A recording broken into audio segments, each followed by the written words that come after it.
최근 일본에서 한국의 상황을 보면서 가장 많이 하는 말이 있다고 합니다. 바로 K방역 자랑하더니 꼴 좋다 라면서 한국은 일본하고 다른 게 뭐냐는 것인데요.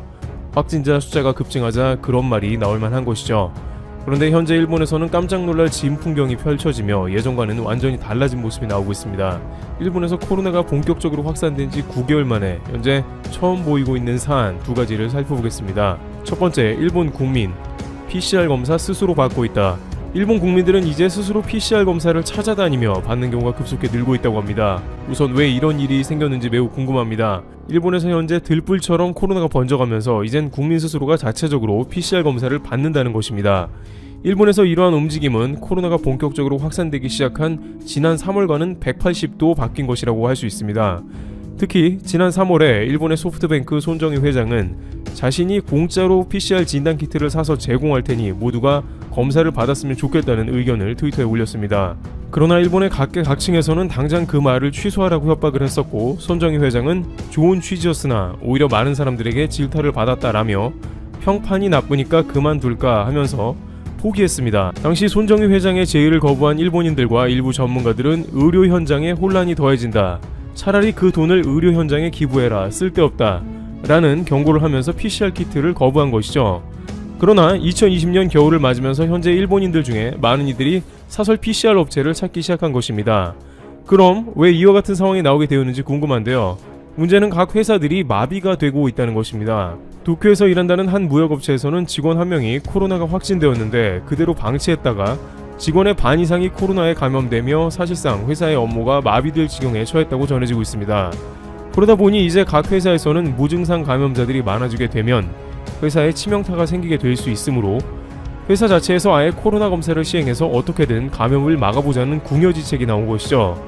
또한 국가에서 PCR 검사를 거의 해주지 않기 때문에 이들은 사설업체의 문을 두드릴 수밖에 없는 상황입니다. 지금까지 PCR 검사 업체들이 있었지만 이들은 사실상 개점 휴업이나 비슷했다고 전해지고 있습니다. 왜냐하면 본인이 코로나에 감염되어도 확진을 받으면 자칫 주변에 민폐가 될까봐 아예 검사를 안 받은 것입니다. 일본에서는 코로나에 걸린 것 자체를 절대로 비밀에 붙이고 주변에 알리지 않는 것으로 알려져 있습니다. 일부 지방에서는 아예 코로나가 심한 도쿄에서 오는 자동차 자체도 진입이 불가능한 분위기마저 형성됩니다. 그런데 이제 회사는 생존의 문제이며 중소기업들의 경우 제한된 인원으로 좁은 사무실에서 생활하기 때문에 회사 자체에서 주기적으로 PCR 검사를 시행해야겠다는 공문이 내려오고 검사를 받지 않으면 근무를 할 수 없으니 반드시 사설업체에 가서라도 PCR 판정서를 받아야만 회사에서 정상적인 근무가 가능하게 된 것입니다. 또는 열이 있거나 컨디션 난조인 사람들은 출근을 금지시키고 PCR 검사를 받게 하는 모습을 보입니다. 사설업체에서는 비교적 저렴한 3-4만원 수준 정도의 비용으로 PCR 코로나 검사를 해주고 있습니다. 일반 병원에서는 의사의 진단이 있어야만 보험이 적용된 PCR 검사를 받을 수 있습니다만 사설업체에서는 아무 조건 없이 검사를 받을 수 있다는 것도 이렇게 사설업체를 찾게 된 이유가 된 것으로 보입니다. 이렇게 회사를 중심으로 PCR 검사가 늘어가면서 이제 일반인들도 대거 사설 PCR 검사소로 향하고 있습니다. 그런데 이들은 현재 일본 분위기를 보면 검사를 안 받을 수 없는 지경이라고 말하는데요. 놀랍게도 가장 중요한 원인으로 많은 이들은 이제 코로나를 감기와 같이 생각하는 분위기도 생겼다는 것이죠. 그들은 코로나에 대해서 위드 코로나라고 해서 감기와 비슷한 수준으로 대하고 있는 상황이며 많은 이들은 코로나를 일상생활에서 흔히 겪는 조금 독한 감기 정도로 치부하고 있다는 것으로 보입니다. 그러다 보니 일상생활 모습도 놀랍게 바뀌었다는데요. NHK의 인터뷰에 따르면 절반 이상의 국민들이 지난 4-5월경에 1차 긴급 선언 때와 같은 급박함은 사라졌고 이제 과거 일상으로 돌아간 것 같다고 대답했습니다. 코로나가 매일 최고치를 달성하고 있는데 국민 정서는 과거 코로나가 없을 때와 비슷하게 가는 것입니다. 이러한 위드 코로나는 지난 4월에 일본의 감염이 폭발할 때 황당하게도 이미 몇몇 전문가들로부터 제기된 바 있으며 이들은 그냥 코로나와 함께 살아가다 보면 코로나가 끝이 난다고 궤변을 했습니다. 그러나 그러한 것은 허구인 것이 이미 스웨덴이 그러한 집단 면역 실험을 했다가 결국 봉쇄로 바꿨기 때문에 매우 위험한 발상이라는 것이 쉽게 확인됩니다. 이렇게 PCR 검사소를 절박하게 찾는 일본인도 있는가 하면 한쪽에서는 편하게 술잔을 기울이기도 하는 것이죠. 그것이 현재 일본 분위기입니다. 만약 손정희 회장 PCR 키트 제공을 받아들였거나 한국에 손을 내밀어 진단키트를 대량으로 수입했더라면 현재와 같은 상황은 피했을 것으로 판단되고 있습니다. 그런데 일본인들이 정작 걱정하는 것은 그 다음이라는데요. 두 번째, 일본에 있어서 백신은 못 맞는다. 차라리 미국이라면 백신을 맞겠다, 이러한 말들이 일본의 누리꾼들에게 나오고 있는 상황입니다. 바로 일본인들이 가장 우려스러워하는 것은 다음 달부터 시작될 수 있는 코로나 백신 접종이라고 하는데요. 미국이나 영국을 비롯해 코로나가 심각한 국가들은 당장 이번 달부터 백신 접종에 들어가고 있는 상황이며, 일본은 다음 달 정도에 모더나, 화이자와 같은 백신이 투입되어 전 국민 무료 접종을 실시하게 됩니다.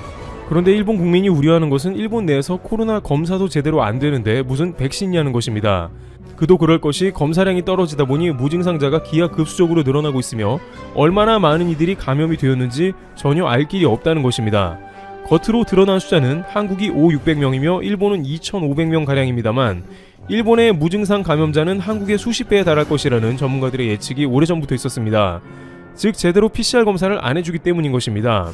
이런 상황에 백신 투입이 가능하겠냐는 것이죠. 코로나 백신은 PCR 검사를 통해 정확하게 음성으로 분류된 사람들에 접종되어야 합니다만 자신이 무증상 감염자였다가 코로나 백신을 맞으면 알 수 없는 큰 부작용에 시달릴 수 있기 때문이죠. 게다가 조금 더 기다리면 새롭게 업그레이드된 백신이 계속해서 출시가 될 것이라는 점도 있습니다. 빌 게이츠는 최근 관련 화상 세미나에서 내년 상반기에 6개의 백신이 추가 승인될 것으로 본다고 말했습니다. 그 백신들이 현재의 백신보다 더 나을 가능성도 있으므로 버틸 수 있다면 버티는 게 가장 좋은 것입니다. 결정적으로 다음 달에 일본에 백신이 급하게 들어오는 상황이 일본 정부가 투트랙 전략을 구사한다는 의심도 제기됩니다. 현재 스가 내각은 도쿄올림픽을 제대로 개최하는 것이 총리의 재선에 중요한 열쇠가 될 것으로 판단합니다. 스가 총리는 내년이면 총선에 돌입하게 되어 시간이 넉넉하지도 않습니다. 따라서 일본 당국은 방역의 수고스러움을 모조리 백신에 올인했다는 분석이 나오는 것이죠. 일사천리로 전국민 무료 접종을 결정짓고 국회에서 백신 부작용에 대해서 책임진다는 법안까지 통과시킨 다음에 백신으로 코로나를 완전히 잡은 다음에 올림픽까지 성공적으로 마치겠다는 일종의 도박을 하는 셈입니다. 따라서 많은 일본 누리꾼들은 이러한 상황에 대해서 정부가 아무래도 무리하게 밀어붙인다고 말하면서 아무리 백신이 3상까지 맞춰 효과가 입증되었다고 하지만 1세대 백신이라서 크게 꺼려지는 면이 있는 데다가 올림픽을 무리하게 치르는데 동원되는 느낌도 있어 백신을 거부하겠다는 의견도 빗발치고 있습니다. 심지어 이렇게 백신을 거부하는 양상은 미국도 마찬가지로 여전히 인구의 절반은 백신을 안 맞겠다고 나오는 상황입니다.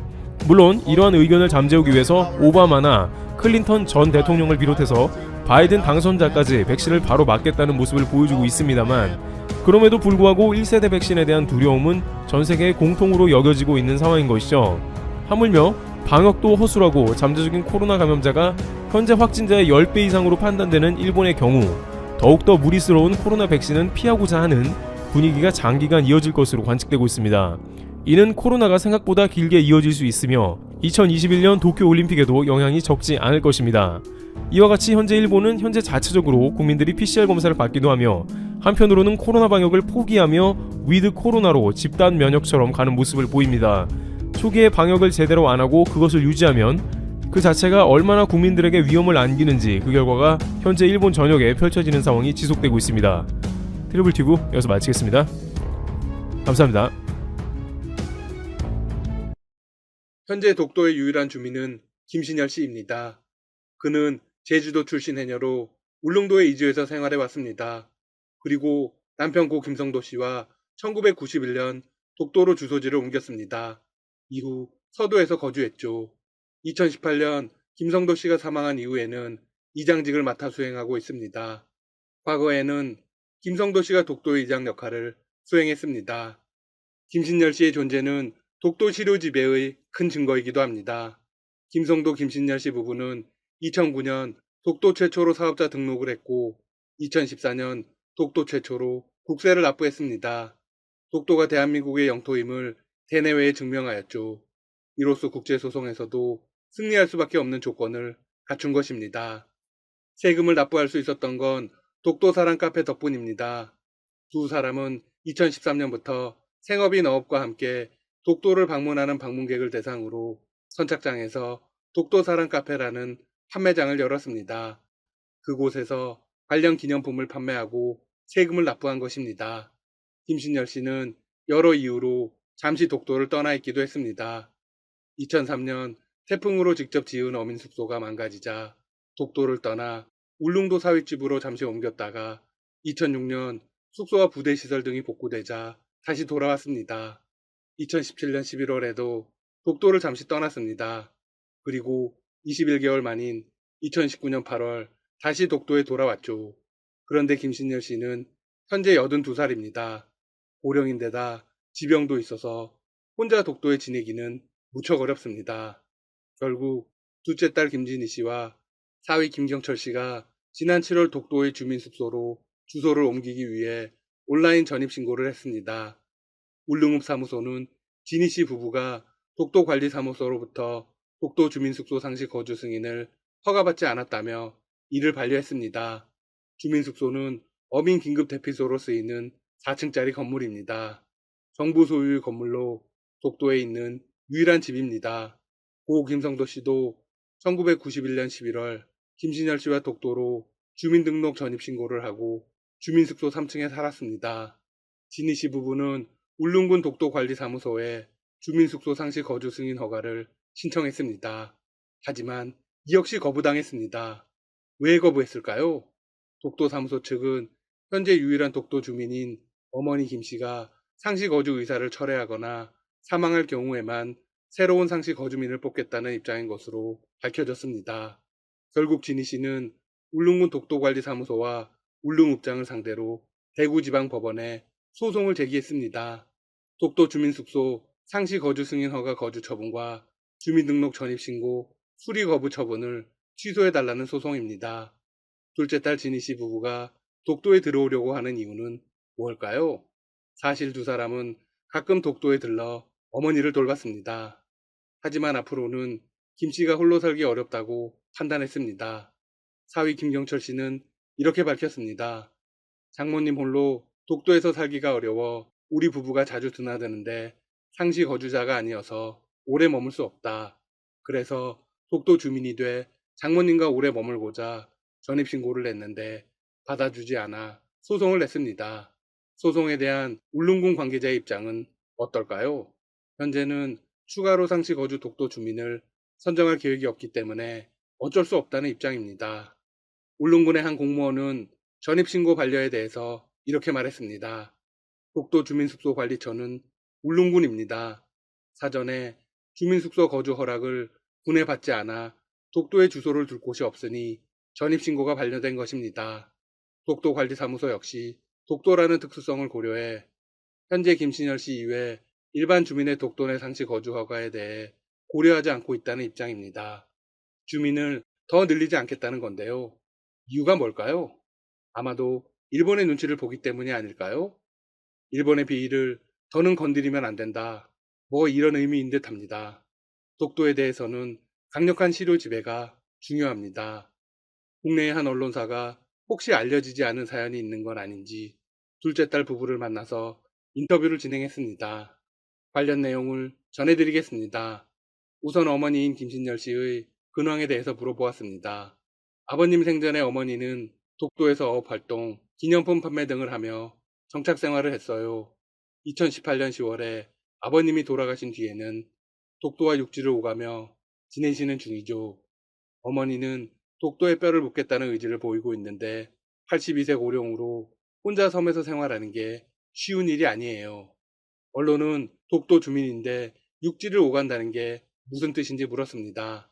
딸의 대답에서 어머니의 근황을 알 수 있었습니다. 완전히 모든 날을 독도에 머물지는 못한다는 뜻이에요. 혼자서 식사 문제를 해결하기도 어렵고 병원에도 다녀야 하거든요. 그래서 지난해 10월 독도에 들어가 한 달 정도 거주했고 올 7월 또 독도에 들어가 한 달 정도 거주하고 나왔습니다.